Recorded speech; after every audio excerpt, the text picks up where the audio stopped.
गुरु भक्ति योग।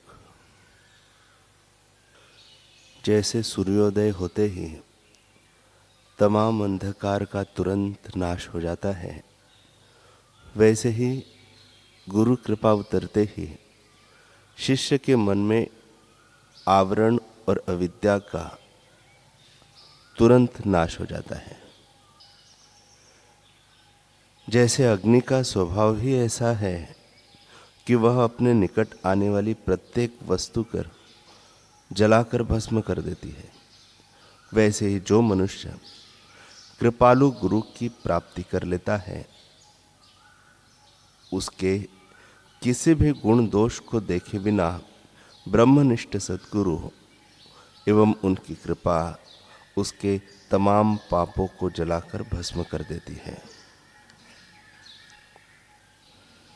शिष्य वह है जो गुरु के उपदेशों का अक्षरशः तथा भावशः पालन करता है तथा उनकी शिक्षाओं का प्रचार प्रसार अपने से कम विकसित जीवात्माओं में आजीवन करता रहता है।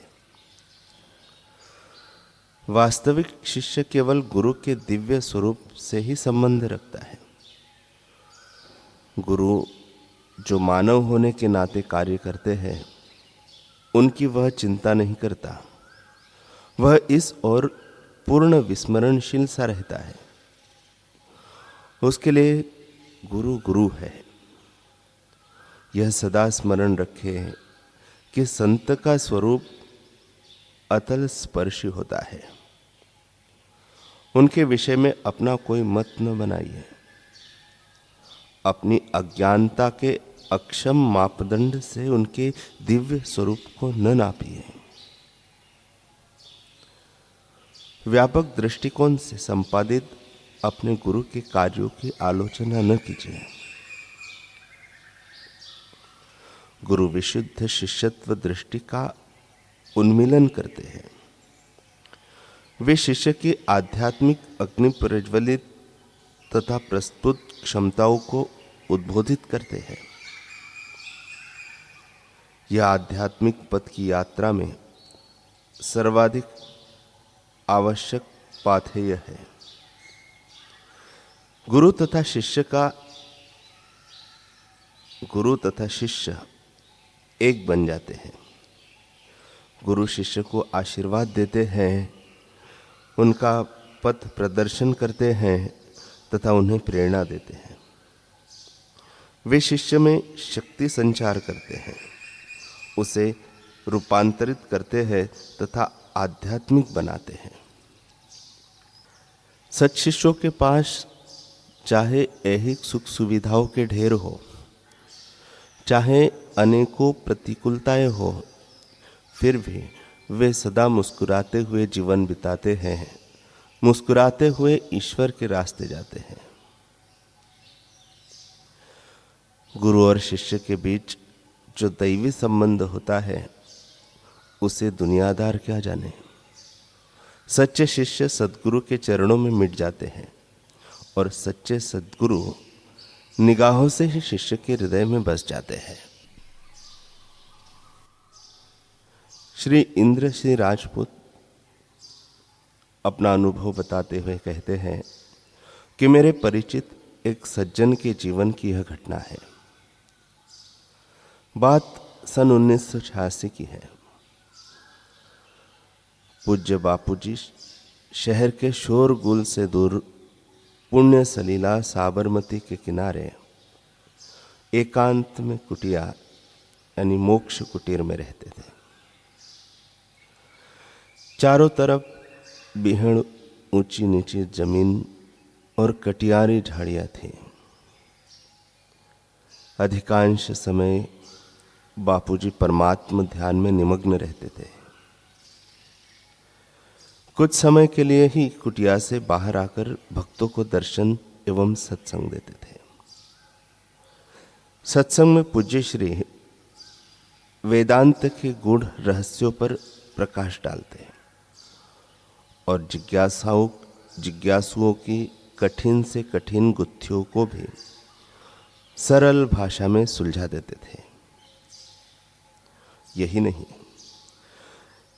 किसी को भक्ति का रस चखाते तो किसी को ऐसे ध्यान की गहराइयों में ले जाते हैं जहाँ बड़े बड़े योगियों के भी पहुँचने में वर्षों लग जाते हैं। कई घंटों साधन ध्यान की मस्ती में वे डूबे रहते थे। उस समय एक सज्जन वेदांत जैसे कठिन विषय पर पीएचडी कर रहे थे।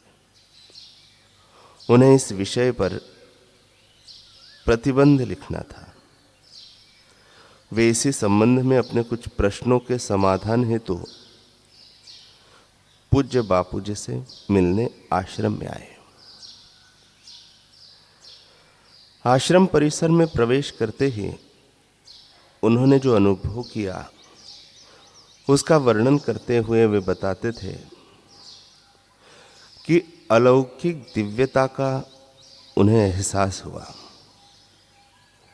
मन अनोखी शांति और आनंद से भर गया।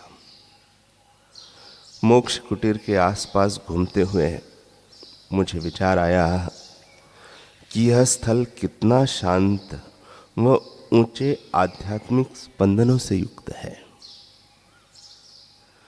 प्राचीन काल के ऋषि मुनियों के आश्रमों के आध्यात्मिक वातावरण का जो वर्णन पढ़ने को मिलता है वह आज प्रत्यक्ष देखने को मिल रहा है। काश इस वातावरण में रहने को मिल जाए तो कितना अच्छा हो। मैं इधर ही बैठ के लिखूंगा। मेरा इतना सोचना ही था कि एक आवाज सुनाई पड़ी।